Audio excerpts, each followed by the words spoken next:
Hi everybody. Thank you so much for joining us tonight for tonight's Naturally Speaking with marine biologist Sarah Tabor. My name is Sam Wins. For those of you who don't know me, I'm a scientist and science educator here at the park. And I'm the person who spearheads this series, finds amazing scientists to come and speak to you about our beautiful natural resources that we have here and the science that we do in the park. And so tonight, as you can see on your screen, we've got marine biologist Sarah Tabor. She's also a certified marine naturalist. She's done all kinds of work with whales, including orca up in the Pacific Northwest, done work with gray whales here in San Diego and also in San Ignacio Lagoon, which I know she's going to cover. And so I'm just really excited to hear from her about her experience and about this incredible migration that these animals take every single year from Alaska to Baja California. So without further ado, if you could join me in welcoming Sarah Tabor. Take it away, Sarah. Thank you, and thank you, Sam, for inviting me to be here and get to talk about one of my favorite marine mammals. So it's exciting to be here and share some information about them with you guys. So first, I'm going to kind of give you just a very brief introduction just to the types of whales that there are, and then of course talk more about the gray whale and this particular population that we see here off of Cabrillo National Monument, the Eastern Pacific gray whale. And then I will talk more about my experiences working and living down in San Ignacio Lagoon, one of the main breeding and calving lagoons that these whales go to. So just a little bit first off. So types of whales. You have toothed whales, odontocetes, or baleen whales, the mysticetes. So starting off with those toothed whales, it's what you kind of imagine with teeth, that example there of orca whales. They have one external blowhole. The males are usually going to be larger than the females with toothed whales. They use echolocation, that's both to navigate as well as find their prey. They're usually not migratory, so as far as eating, mating, calving, that can happen any time of the year, any location. So that's going to be different than those baleen whales. And they generally live in family pods or in social groups, so you'll see them in more of those family groups, more social.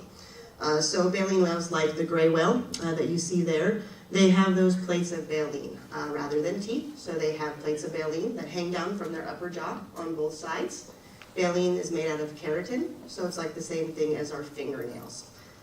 They have two external blowholes. The females tend to be larger than the males, slightly larger than the males, and they don't use echolocation at all for navigation or for finding their prey. They are the migratory whales that we see, so they do spend a portion of their year in more cold, nutrient-rich waters where they spend their time feeding, and then they migrate to usually warmer waters for mating and for calving. So they do have periods of fasting where they're not eating at all when they're going to those mating and calving lagoons. And they tend to be solitary, so they don't form these tight family groups or these social structures. That being said, you can sometimes see them in small groups when they're in these lagoons. You have a large number of whales in a smaller area, so you do have them in groups, but it's not a tight family group that remains together. With the exception also of the mother-calf pair, but once that relationship ends and that calf weans, there's no long-term relationship with that as well. So moving on to the gray whale, so the Eastern Pacific gray whale. So just a little bit about just their general information. Their length, they can be about 45 feet long, weigh about 30 to 40 tons. We don't know their lifespan exactly, but it can be upwards of 50 years that these gray whales can live. Some of the features and the characteristics to help identify a gray whale, as their name you might guess, they are gray in color. They tend to have that mottled white color, which comes some from the barnacles and just patches on their skin there. So you see the photograph on the bottom right there. What that shows us, gray whales don't have a dorsal fin, but what they do have is sort of a larger dorsal hump, and then that ridge that goes down their tail stalk, which usually has about 6 to 12 or so of what they call knuckles down their back. And what you see there is a profile picture, and that's one of the things that researchers can use to help identify individual gray whales with those photographs. And that can help us learn more about their migration, where they are going, where they are feeding.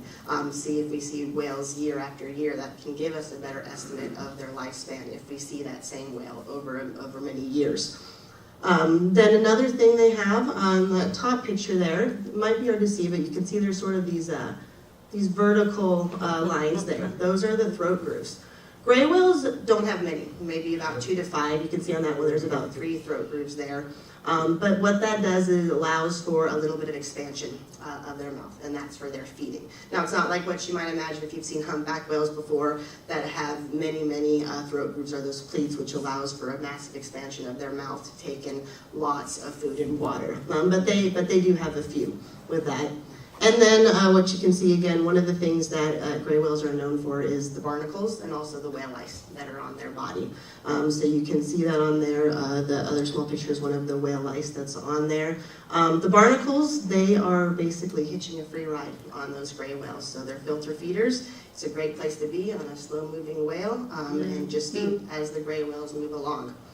The whale lice are actually a parasite on the whale, but they've developed sort of a mutualistic or a symbiotic relationship with the whale. If, let's say, the gray whale has an injury, some area where there's dead tissue or decaying tissue, those whale lice will sort of migrate to that area and help feed on it. I think, if you don't mind, we'll probably save the questions until the end, if that's okay, if you can remember and hold on to it. What's that? All right, so talking a bit more about their feeding and where they spend their summer months. So they spend their summer months feeding. It's usually maybe about June through September. Cold, nutrient-rich waters is where they want to be. So traditionally, it's off of the Bering and Chukchi Seas, but more recently, they've been going further, going to the Beaufort Sea and areas further north off of Russia. They are unique in that they are the only whale species that primarily bottom feeds. So what they actually do is they go down into the mud. They roll on their side, they sort of suck in huge mouthfuls of that mud and water and hopefully food in there as well.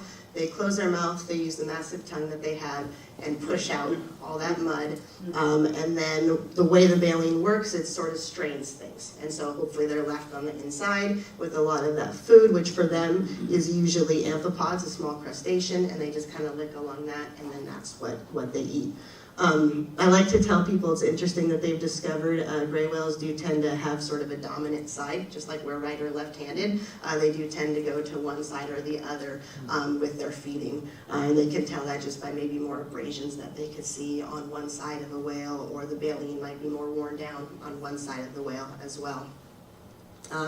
Besides these ones, there are some other, not all whales will actually make this full migration. There are some that have found other areas where they'll stop and feed. There's a Pacific Coast feeding group that stops more off of Oregon and Washington, and they do some feeding there. There's a very small group actually that breaks their way into Puget Sound in Washington. They're known as the Sounders. And they have found ghost shrimp in there. And they probably moved into that area when there was a lack of abundance of food, and they found something that they could feed on. And they continue to go back to that area. And actually it used to be about 10 to 12, and they've actually, I think, almost doubled in the size of whales that they've been identifying in that area. And again, it's using, looking at that profile or their fluke sometimes and being able to identify those individuals year after year going to that same area. So then, talking about their migration, one of the really amazing things about the Eastern Pacific gray whale is that they make one of the longest migrations of any mammal. So they go about 10 to 12,000 miles round trip every single year. They make this migration, which is really remarkable when you think about that. So again, starting up in those waters off of Alaska, those cold nutrient-rich waters where they need a feed, and then they start making their way south to the lagoons, warm lagoons, where they spend their winter months. Where it's a nice protected area for mating and calving. One of the amazing things I think is that not only are they making this long migration, but they're not really feeding when they're on this migration or when they're in their mating and calving lagoons. So that's why we hope that they're really getting enough food in those summer months because it needs to sustain them. Now they might stop and snack along the way, find food where they can, but once they're in the lagoons, there really is not much, if any, food for them in that area. So there is a long period of fasting with them. So as they make their migration, that's when we are lucky enough to get to see them here at Cabrillo National Monument. So being born and raised St. Megan, my first introduction to gray whales was probably here at Cabrillo National Monument. As a kid in elementary school, I remember doing field trips out here, standing out at the lookout with binoculars and looking for binoculars. It was likely the first place that I ever saw a gray whale, actually, was when I was in elementary school coming here. So those are my girls right there, which is fun for me now to get to take them out here and introduce it to them as well. And that was a picture taken last spring when we came out here to look. So again, we see them on their way to and from those mating and calving lagoons. They're seen here primarily December through February, with the peak actually being right about now. So it's a great time to actually come out and try to look for gray whales off of the lookout here. Again, tend to be solitary, sometimes small groups. You might just see one by itself. Can be 2 or 3. I think the most I've seen one time here, and this was out watching a boat, but about 6 or 7. But again, it's not that they're traveling this whole migration together. They might just be traveling for a little while together and then split back off. It's not any sort of family bond or anything like that. They occasionally already have a calf with them on that southbound migration. Their goal is to make it to this protected area first before they have their calves, but more and more in recent years, we're seeing calves being born along the migration. That might have to do with that shifting that we're seeing in those feeding grounds. If they're having to go further north, if they're leaving a little bit later because they're trying to get enough food, if there's a lack of food, then the calf will end up being born as they're migrating back down. And I know recently I've already been hearing reports of calves that have been born along that migration route, kind of in the Southern California area. So how do we spot them? So what we're going to do, it's helpful to have binoculars when you are spotting gray whales. We are lucky in having this place right in our backyard, actually, because it is a great place for shore-based whale watching. And gray whales are a whale that does tend to travel fairly close to shore. And that's what makes it a possibility to be able to see them. Sometimes maybe about 3/4 of a mile out that we can see them. So we're looking for the blow. It can go up to about 15 feet high. One of the characteristics of a gray whale is it can sometimes have sort of a distinguished heart shape, but it lingers in the air for a little while, so it gives you a chance to see that. What you normally see is a few surfacings that are closer together, so you kind of watch that blow, you see those surfacings, maybe about 30-second dives, and then you'll see a longer dive. And on average, it might be about a 5-minute longer dive. How you know it's going to be that longer dive is that's usually when you see more of an arching in their back. And then that's when you have that possibility where they'll raise up that tail fluke, and you can actually see that fluke as they go down. And that's how you know they're going to be likely on a longer dive. That also can help you you can kind of learn their pattern if you're out here and you're watching them, and you can kind of see, okay, this one's surfacing a few times, maybe 3-4 times, and then they're going to fluke and they're going to go down for that longer dive, and you can kind of track them, and it gives you an idea of where they're going to pop up next, so you can continue to watch them. And when they do go down and when they fluke, you can often see a footprint on the surface of the water. It's sort of a slick, just a circular slick that you can see on the surface of the water. From here, we normally see them, you can see them pretty well on that north to southbound migration. So if you're out at the point looking there, you're kind of looking to the north, to the right, and then following as they move down south to the left side. So just to give you an idea as you're scanning out there looking for them. It might be a little hard to see, but on that picture you can see that is actually the white of a blow right there, and that's one that I took out here I think it was last February actually. So a few other pictures that shows you just that characteristic heart-shaped blow that they can have. What that tail fluke looks like when they arch and they raise up that tail fluke. The tail fluke can be about 10 to 12 feet across. And then the footprint, that slick that's just sort of left on the surface. And again, just kind of can help you with tracking where they're going and where you might predict that they're going to come up next. So where do they go for the mating and calving? Where are these lagoons that they go to? There are 3 primary lagoons that they go to in Baja California.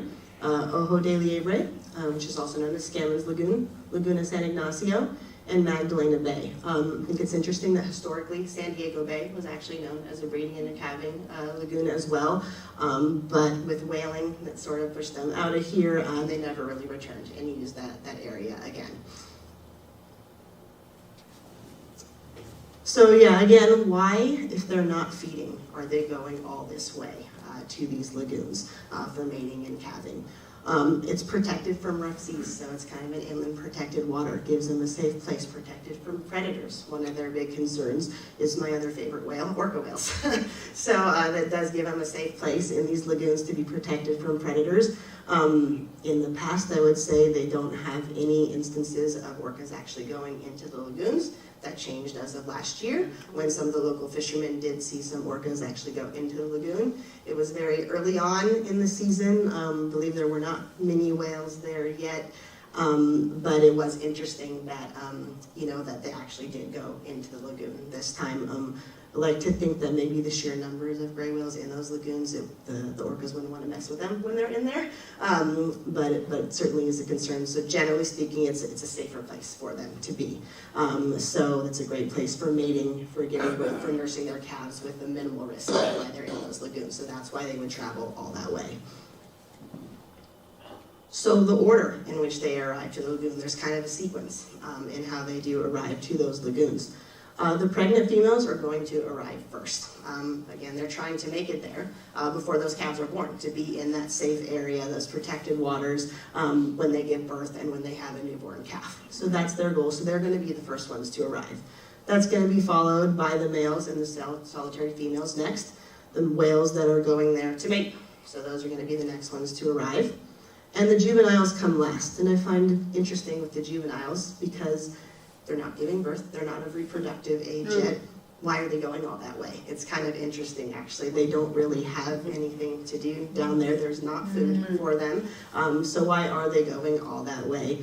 Some might stop off the Southern California coast and not go all that way, but I think they're kind of learning this migration path, and they just go and they just kind of hang out. So then in the order that they leave, now the newly pregnant females are going to be the first ones to leave. Keep in mind, once again, they're not eating while they're in these lagoons. So they have a calf who's been nursing from them. They want to get back I skipped ahead there. Let me back up here. The newly pregnant females. So these are the ones now that have become pregnant this year. So how do they know they're pregnant? We don't know. Is there some kind of signal that they get to know that it's time to leave, or do they feel that they've made it enough and now it's time to make their way back? But what they're doing is they want to make their way back because they need to start feeding. So they need to start bulking up and making sure that their body is going to be able to allow them to have this calf and make it back and have enough to be able to have that calf. So they are going to be the first ones to leave. The males will be next. After they've done, kind of joke as a little bit of a bar hopping, they might go from lagoon to lagoon. After they feel they've done enough mating, then they're ready to make their way back north and start feeding again also. After that, the juveniles, again, not really sure what they're doing with that, but if they decide, okay, yep, it's time to go ahead and leave and get back up where we can eat as well. And then going to the last whales to leave. Now that's going to be the mothers and the calves. And they want to stay as long as they possibly can because they want their calves to get larger, to get stronger, to be prepared for that northbound migration when they're going back out to the open ocean, when they might face predators. They want to have them as prepared as they can. Now this is the thing that is really remarkable to think about when you think about the fact that they're not feeding and they're nursing those calves while they're there and they're staying the longest. It's really quite a long time to go and to do that before leaving and making that northbound migration. One thing that they start to do when they're kind of at the end of their time in the lagoons is they'll start going more towards the mouth of the lagoons. And they're sort of giving their calves a little bit more practice to sort of be prepared for that northbound migration. They're going out sort of facing the currents a little bit more. I sort of think of it like running on a treadmill, sort of building up that stamina and getting ready for that northbound migration. So they're going to be the last whales to leave.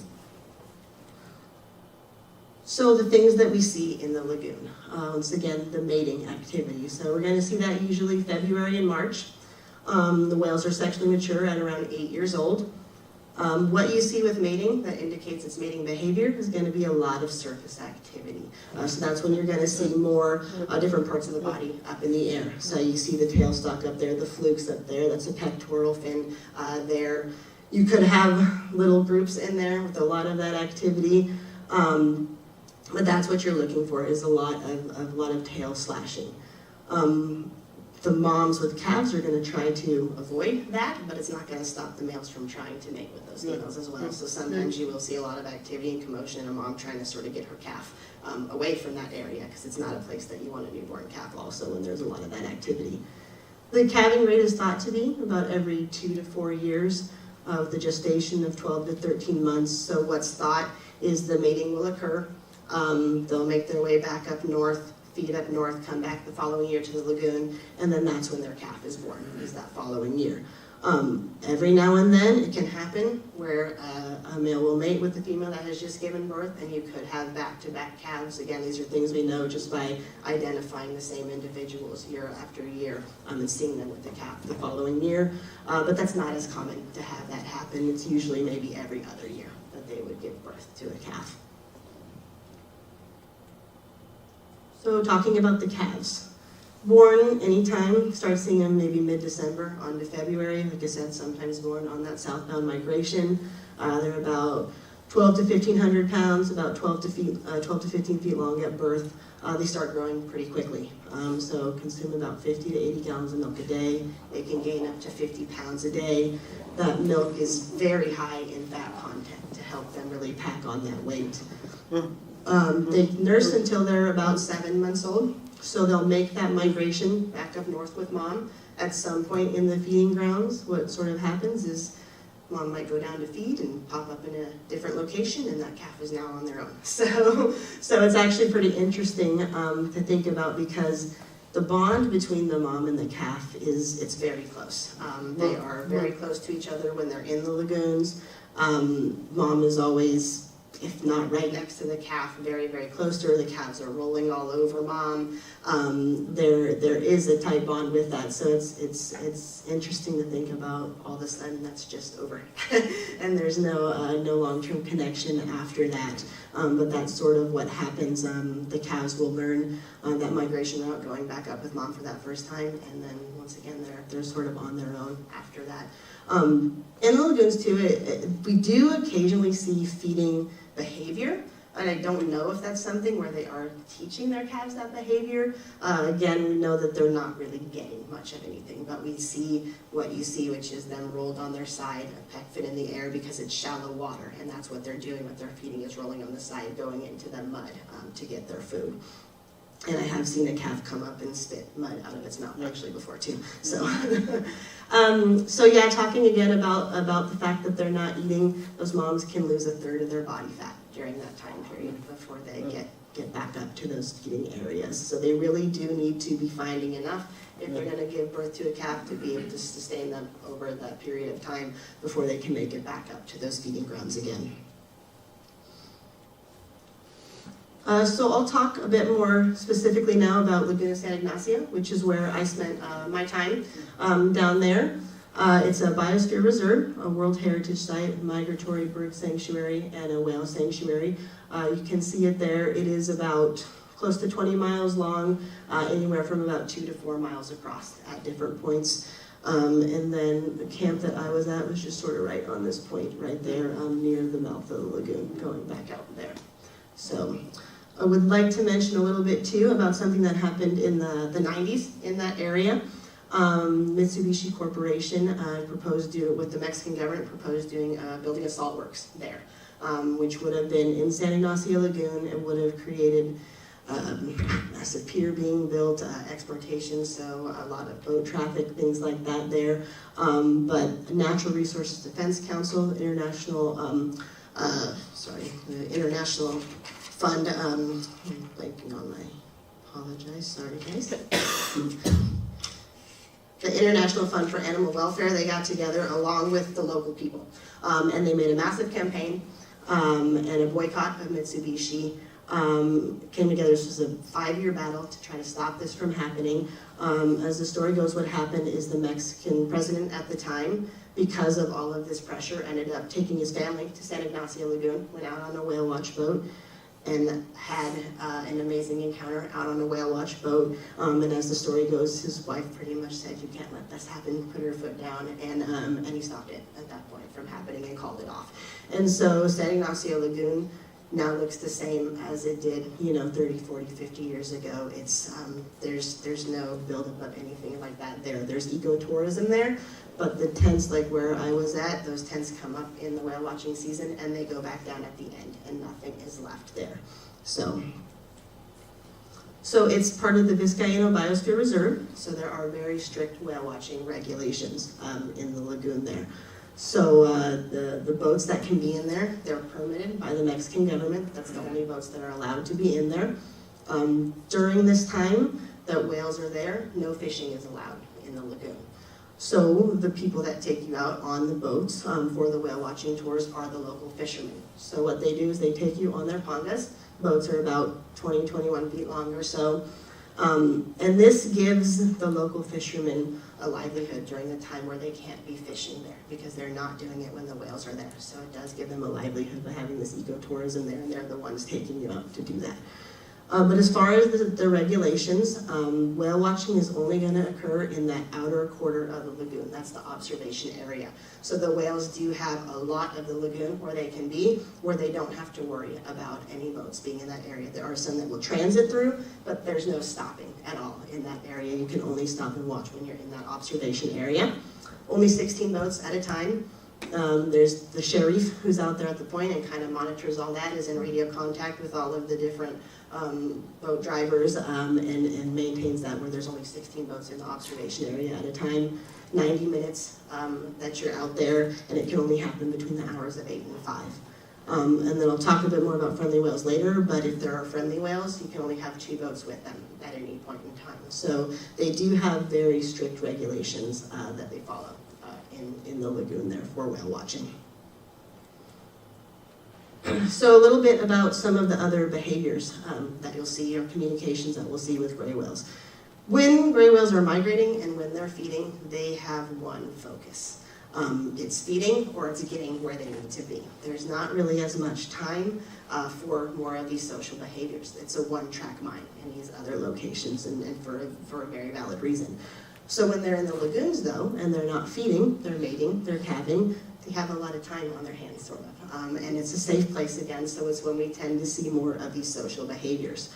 So we might see breaching, we might see spy hops, some of those other social interactions, of course, again, with the social interactions when they're mating as well. With those things, we don't exactly know why they do it. Also, we speculate at times, is it just fun for them? Does it feel good? Is it a form of communication having to do with mating, or maybe signaling to their calf? It's a mom and a calf. We can just sort of guess just based off of our observations, but the truth is we don't know why they do these different behaviors. Spy hop is thought, though, that maybe they are kind of looking around what's going on around them. It's when they pop their head straight up like that, but their eyes aren't always above the surface either. So another behavior that we might be able to see here, but this is just, you can just barely see the back of a whale right here. And so what that whale is doing is it's doing something called logging. It's their version of rest. So they do have to come to the surface to breathe as a mammal. So when they're logging, they're just sort of resting right at the surface so they can breathe as they want to, and they're just kind of staying stationary and hanging out in that area and getting a little bit of rest. One thing that's really fun to see when you're there is you can see a logging mom, and you can see the calf, as we know if you have kids, bouncing all around, all over the place. The mom is resting, the calf is not. So they're all over. You see them kind of going over the top of mom, or just still frolicking all around, and poor mom is just trying to get a little cat nap. The other thing that we see down here, this is called a bubble blast. But as far as vocalizations that gray whales do, they're not known for the sounds that you might hear with orca whales or dolphins or things like that, or even the songs of humpback whales. They do have about 7 known vocalizations. It's low frequency, it's more like grunts, or some people say even sound like bongo drums. But another thing that's actually considered a vocalization is that bubble blast. And what that is they're exhaling just a little bit under the surface of the water, creates those bubbles. One of those things as well, we don't know exactly what that means, why they're doing it, one thought, because we'll often see it with mothers and calves. Moms maybe making a little jacuzzi for the calf. They might like that feeling in those bubbles. It also could be mom telling her calf something. One thing that we've seen there as well is maybe mom's a little bit further away from the ponga and the calf is over near the ponga, the boat, and she does a bubble blast and the calf goes to her. So it might be sort of a, get back over here, it's time to go. So we don't know, and it could, all of these behaviors too, they could mean different things at different times too. The last picture there this is actually a gray whale calf. There's its mouth right there, and that's just a little piece of seaweed that it had in its mouth.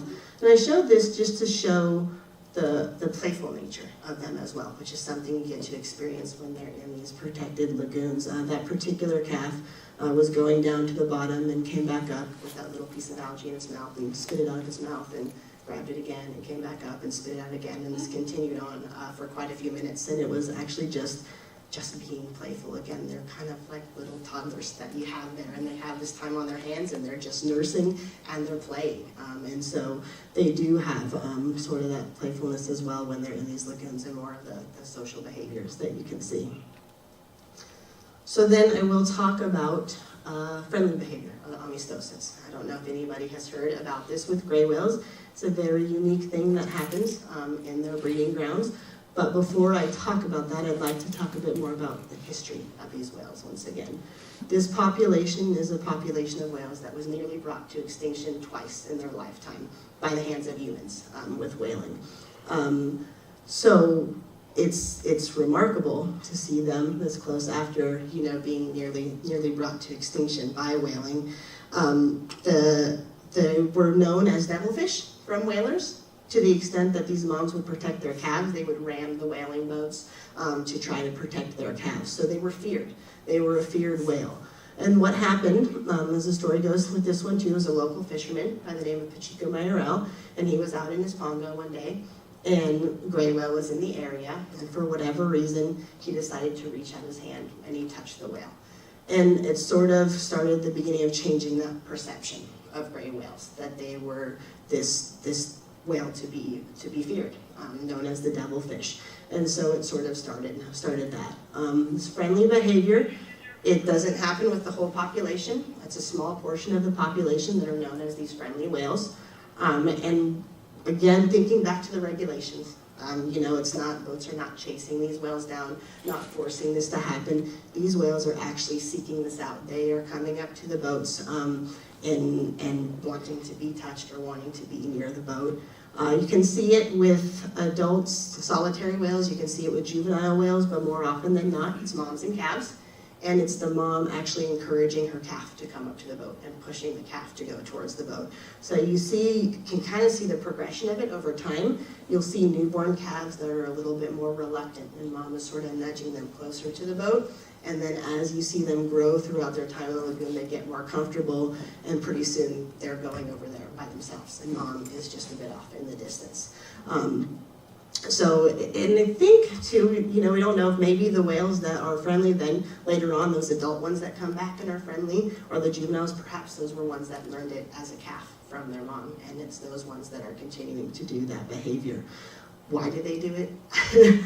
Perhaps they like the touch, and they're very tactile animals, always rolling over on top of each other with that mom and that calf relationship, so they seem to almost enjoy that touch at times. I think also there are times where it seems that the people on the boat are babysitters. Again, these moms that have a full-time job with that young calf there, they want to get a little bit of rest whenever they can. You can see this one right here, that is a mom just kind of off in the distance just a little bit. She's got her eye still on her calf. She's keeping close watch, but she's just resting over there while that calf is having a great time, it seems. So sometimes it feels like you're almost a babysitter for them as well. Sometimes the moms want to be right in there as well, and they're right over wanting to be touched too. But again, this is just something that happens with a small portion of these whales, and it's really only seen in these lagoons. So there have been a few instances of things happening along the migration, but overall, it really is just happening when they're in this safe and protected area. So what are some of the threats to gray whales? Talked about whaling, nearly bringing them to extinction twice in their lifetime. So that was something that was a threat to gray whales. Ship strikes, they are traveling and migrating in a very high traffic area. A lot of ships, a lot of freighters, so there is certainly a risk with whales for ship strikes. Entanglement, they do travel close to shore. You can have a lot of fishing gear that's out there. They can certainly deal with entanglement. Pollution, they are bottom feeders once again, so think about all that other stuff that could be in that mud that they're feeding. So it's definitely a concern for them. Predation, my other favorite whale there, the orca, that is a big risk for them, especially on this northbound migration when they start traveling back up north.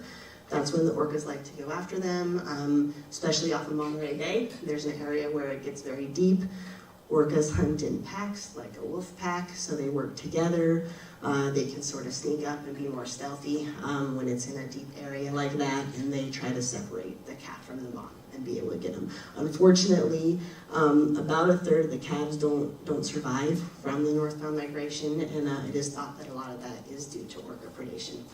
Sometimes you will see gray whales with scarring, what's called rake marks, that might come from an encounter with orca whale that perhaps those ones have survived, or the mom has survived from, but in trying to defend her calf as well.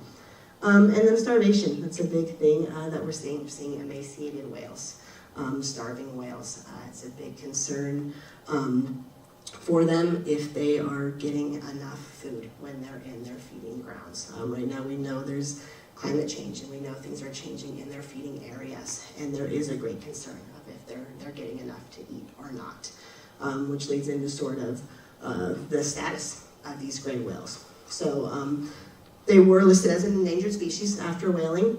They are the first species of whale to ever be delisted from the Endangered Species Act that happened in 1994, when the population had recovered after the stop of whaling, and they did recover and bounce back to about 26,000 or so.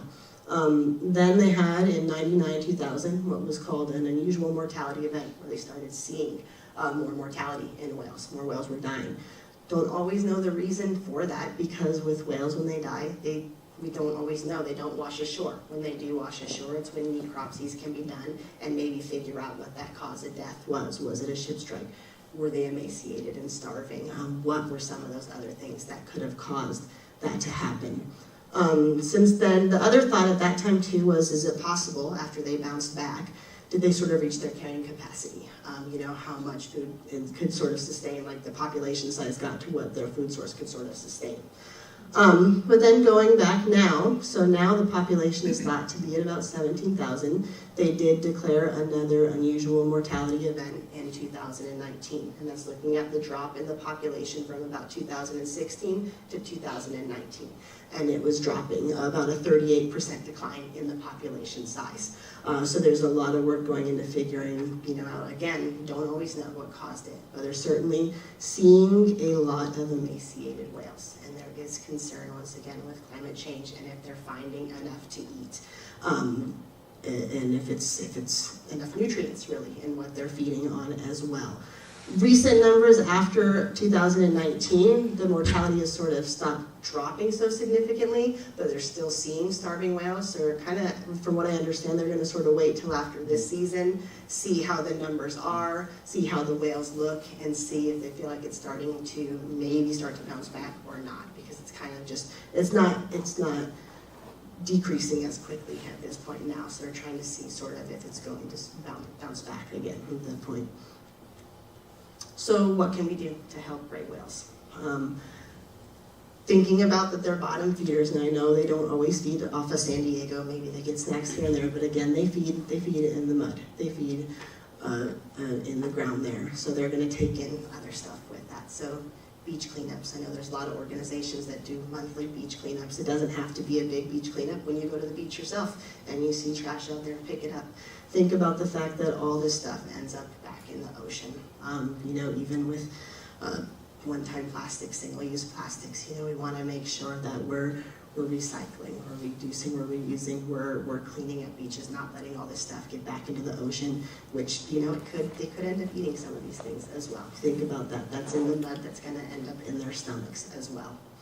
Boater awareness. We live in an area with a lot of boat traffic here in San Diego too. If you have a boat, if you go out of the bay, know a little bit about the marine mammals that you might see in the area. Learn about the gray whale migration, the times that they might be more in the area, what you're looking for. Be aware of seeing those spots out there, and then knowing how to behave as a boater if you do spot whales in the area. Reducing your carbon footprint again. We know with climate change, it's a big thing in just reducing our carbon footprint and what we can do.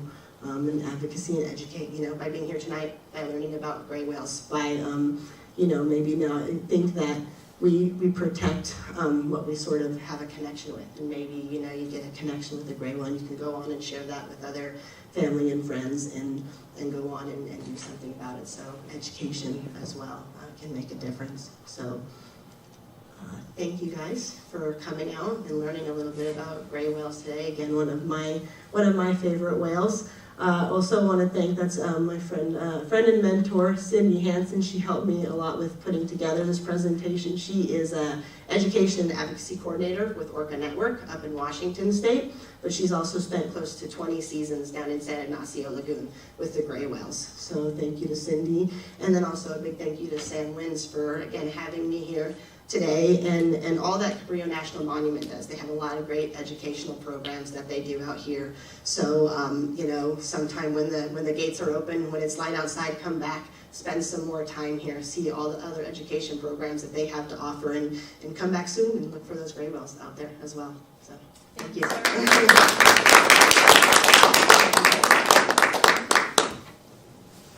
All right, thank you so much, Sarah. That was really informative.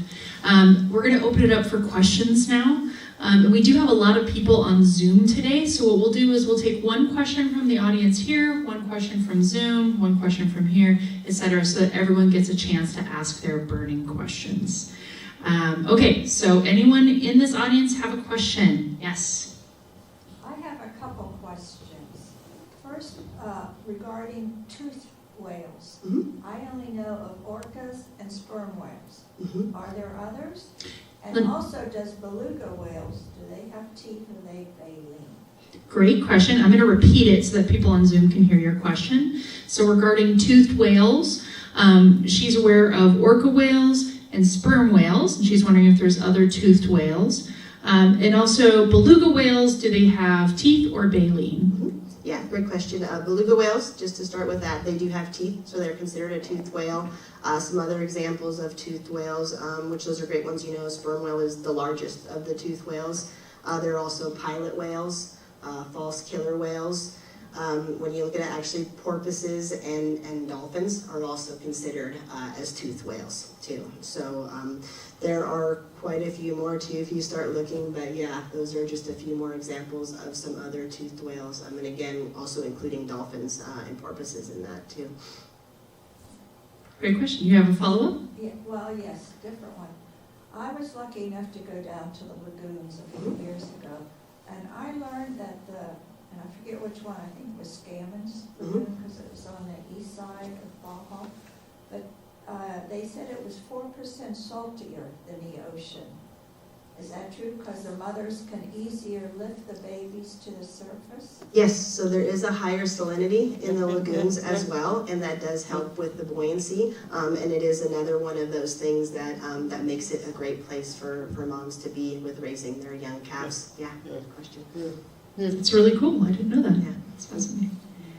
All right, Dan, would you like to read off a question via Zoom for us? Yeah, the first one is more geared towards Cabrillo. He says, the Encyclopedia of Ocean Mammals states that Cabrillo National Monument is the first official government place to create a site for whale watching. Do you think that visitors of the park should be made aware of the monument's role in the history of the Save the Whales movement? Sure. Yeah, absolutely. I do know that Ranger Amanda is putting together kind of a celebration of gray whales and gray whale watching here at Cabrillo National Monument, and I think she's probably going to include that fact in her presentation. So actually stay tuned for more information about this, this presentation that Ranger Amanda is putting together, and hopefully you can attend that as well. All right, questions here in the audience. Yes, go for it. So I was wondering if there are any cases, at least like you know of, where whales choose not to make the migration and instead stay in the feeding grounds. Yeah. Hold on one second, okay. sorry. Yeah, sorry. I was wondering if there were any instances you knew of, or like subsets of whale populations that choose not to make the migration and instead stay in the feeding grounds year-round. Yeah, it's a good question, and it would make sense because if they're not getting enough food, why make that migration all the way, especially if, they're not of reproductive age, but even including whales of reproductive age. Cindy, actually my friend Cindy and mentor, she had just mentioned there is that population, they're known as the sounders, that go into Puget Sound, and they feed on ghost shrimp in that area. And this past year, actually, there were 2 whales that were adult whales, definitely full-grown adult whales, and they did choose not to make that migration all the way down. There are whales that are known to go to the Baja lagoons, but they stayed in the feeding grounds the entire winter months and didn't make that migration. So there can be instances where they do make that decision and they don't make that full migration down. And I think if they're not getting enough to eat, it does make sense to do that and to stay and to just feed. If they can find an area where there is enough food throughout that time, then that would be the trick, yeah. Right, and I think this will be definitely something to watch, right, as things are changing pretty rapidly on planet Earth with climate change and the loss of population of their primary prey, perhaps, with the warming waters and all of that. So this will be interesting to see if they adapt. Prey switching, that's what it's called when animals kind of change from one main type of prey to eating something else because they have to, right? We'll see if they get the right nutrients, if there's enough, right? This is an interesting mechanism that's at play here. And there is some talk on that too. I don't know how much is known for sure yet, but there is some thought that they might actually have seen some gray whales that are feeding on krill even. So yeah, switching what that prey is, because some whales are incredibly specific in what they feed on. One of the other whales that I spent time watching, resident orca whales in the Pacific Northwest, and they are so incredibly specific with salmon and even certain species of salmon that they will essentially starve rather than eat something else. So if gray whales can adapt and then feed on something different to be able to make sure they're getting enough nutrients, I think that can help them survive, honestly, yeah. Wow. Fascinating. Dan, do you have one from Zoom that you'd like to read? Yes. How long do the whales typically stay in San Ignacio Lagoon? Yeah, so generally they'll stay in lagoons for maybe 2 to 3 months. Those moms with calves are staying longer. There have been some that are known to stay all the way into the beginning of April before they make that migration back north. But on average, I would say whales are in the lagoons about 2 to 3 months or so. Okay, questions from the audience here? I saw your hand. How far from shore are gray whales on their northern migration? Good question, and I will be honest, I've seen some mixed things in that. So my understanding is overall on the northbound migration, especially the moms and calves do like to actually hug the shoreline. It's more protected there where it's more shallow, so they will actually stay in closer to shore. However, that can be a longer route. And if they're trying to get back quicker to those feeding grounds, some of the shorter paths might be further offshore. Because it is my understanding here at Cabrillo National Monument that it's actually harder to see them, that they're more offshore on the northbound migration, and that we're more likely here to see them on the southbound migration. So I wonder if that has something to do with just kind of that more direct path to sort of cut up past here, and they tend to be further offshore here before making their way more into the coast. But yeah, there are decisions that the moms will have to make, or the whales at different points too, where yeah, maybe it makes more sense to go further offshore because it's more direct, or they take that safer route that's more tucked into the shoreline.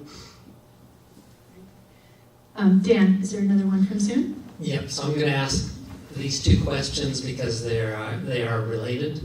So the first one is, what is the best way to take an ecotourism trip to see whales in the lagoons? What company do you recommend going with, and when? And then the second question is, would you recommend an environmental, wonderful group that would take a visitor into the lagoons? So as far as companies, there's a lot of ecotourism companies that you can go with. So you want to look at probably different factors of honestly of how you want to get there. Some that leave San Diego, some that you get down to Mexico, some that are multi-day trips from here, some where you can just go down there and go out for one day or not. But just do the research on the company. Make sure that what they're doing. That it is good, eco-friendly. Again, they are ecotourism companies. It's the local boat drivers that drive the boats down there. So there are a lot of good companies that are there. I'm partial to San Ignacio Lagoon. It's the one that I went to, but I know they do have ones that go to the other lagoons. Magdalena Bay, though, is not actually part of the Biosphere Reserve, so it's a bit more of a sort of free-for-all, if you will, in that area. So I would suggest, I guess, more going to the ones with a known ecotourism company that is following these strict regulations that we know are doing the right thing in their behavior around the whales that are in the lagoons. As far as being a visitor in the area, someone to take to be a visitor, I guess, it's just looking at the different companies and being a part of going down there with one of them. People that know the area and know how to behave around the whales. Right, vote with your wallet. Right? Yeah. Support the organizations that are following the really stricter conservation rules. Yeah. Jenny, go for it. Hold on, let me bring this to you. You mentioned the count of the whales. Where does the count take place and how is it done?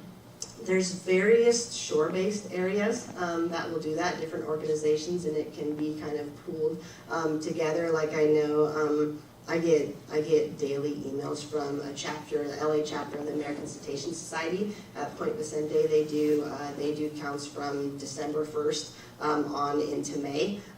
There's volunteers that are out on the shore observing all the time. But as far as the other counts and the photographs, I think it's probably multiple people doing that and pulling it together. I believe it's NOAA that actually does put out the account for them.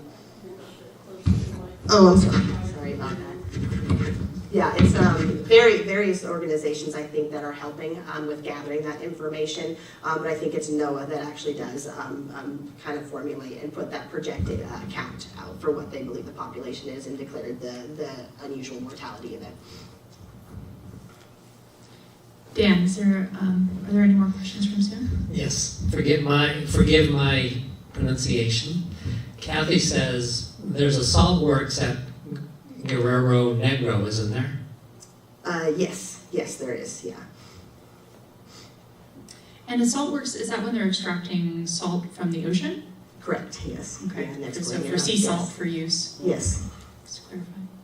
All right, other questions? Yes, right here in the green cap. Oh, hold on, let me come to you.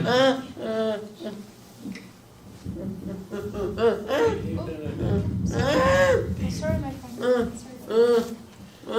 How long does the migration take, both north and south, and have they ever attached any tracking mechanisms, devices to the whales?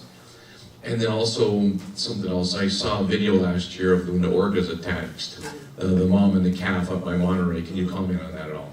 Yeah, so the migration itself, is southbound about 2 to 3 months, northbound about 2 to 3 months, traveling back up as well. Tracking, I know there has been some tracking that has happened. I don't have a lot of the details on the specifics, but there is some interesting developments in tagging and tracking whales in terms of seeing them in places that we wouldn't expect to see whales. There is a western stock of gray whales as well, one that had been tagged and seen actually in the lagoons in Baja California. So I don't have a lot of the details on that information, unfortunately, for you. I can look more into it if you'd like. But yeah, there can be some things. There have been tagging events done and things to be learned from that in terms of maybe different places that they go. As far as the orca attacks in Monterey Bay, yeah, since they've started documenting them, it's a very interesting. It's a hard thing to watch at times, seeing how it's done. It is unfortunately what happens in nature. They do have to eat, but it is sad how it happens because it's, like I said, they work as a pack. Orcas are very smart.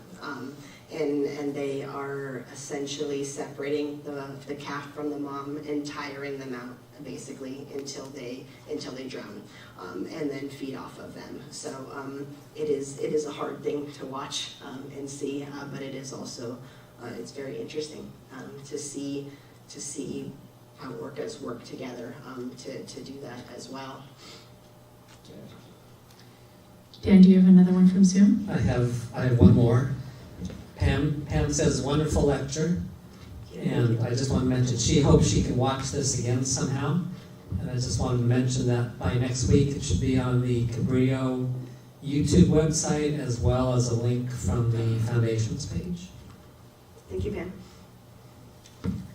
Go ahead, Jack. Oh, hold on. I keep forgetting. I'm coming. I noticed that a lot of the reporting sites disappeared during the pandemic. And so what our understanding of the die-off is incomplete. I know the Southwest Fisheries up in La Jolla published something about a year ago. So what are some sites we can go to find in 1 or 2 years, see what the current thought is on the population? Yeah, that's a good question, and I'll be honest, I didn't realize with some of them that had stopped doing with the pandemic, but that does make sense. I don't know. I don't have specific sites off the top of my head to tell you of exact ones to go to get those counts. But I can look into that and try to figure out that information for you if you would like as well too. Yeah. Yeah, Sarah has my info, obviously, so we can be in touch and I can Yes. pass it on to you, Jack. Yeah. Any other Zoom questions, Dan? Yes. Kim wants to know if Cabrillo has a whale counting volunteer program. Oh my gosh, that is such a great question. And the answer is no. But if Kim would like to start that, we could have a chat about it. I think that would be a wonderful volunteer opportunity for volunteers to kind of park themselves during whale watching season up at beautiful Whale Watch Overlook with some binoculars and some extra binoculars with visitors. That would be amazing. So yeah, I'm open to suggestions here, Kim, and others in the room. So you just talk to me afterwards. All right, more questions here? I wanted to add on about companies that do go down, because American companies have to work with Mexican. They just can't go on their own. Correct. And Adi Asimo was one I went with, highly recommend them. But also next year, Day Trippers is starting a trip down. I'm not sure exactly which lagoons. Okay, second question. The number one predator for baby whales is orcas, is it not? Correct, yes. So that's what I've heard and learned, that they go on their northern trip, they're much further out offshore because of the orcas that have been growing around Monterey Bay. Well, the orcas have figured out that it's a great place because of the way it is there and the different drop-offs in that area. They figured out that it is a great place to go after gray whales. So yes, you are correct. I think that's probably why we're seeing more of those videos from the whale watch companies there that are actually documenting some of these attacks. Yeah. Yes. That was on BBC because I saw that document. Yes. Yeah. I ran across it on YouTube someplace, Yeah. but yeah. Mm-hmm. Any other thoughts from Zoomland? We have 2 other people that are willing to help out with a whale count. I love it. We're starting a movement tonight. Fantastic. Thank you, Sarah, for helping me start this movement. Absolutely. Wonderful. Did you have a question here in the back? Yeah, go for it. So I was wondering if whales are one of those animals that use magnetic fields to like navigate long distances, or do they have like a different mechanism for doing that? Wondering. It's a really good question because you think about toothed whales use echolocation to navigate where they're going and to find their prey, and it's something that we know baleen whales don't use echolocation, and they're making these incredibly long migrations. So how are they doing it? How do they know where they are going? Don't know that we know exactly. I mean, there's thoughts that they are, following different contours of the ocean floor. There might be certain landmarks that they actually are aware of. It could have to do with currents. There's a variety of ways that we sort of think that maybe they can do that. But it's a really great question of how they do that, because think about that migration and the fact that they're not using echolocation to navigate, and it's that one time, with that calf going with their mom, and they learn that path and that route, yeah.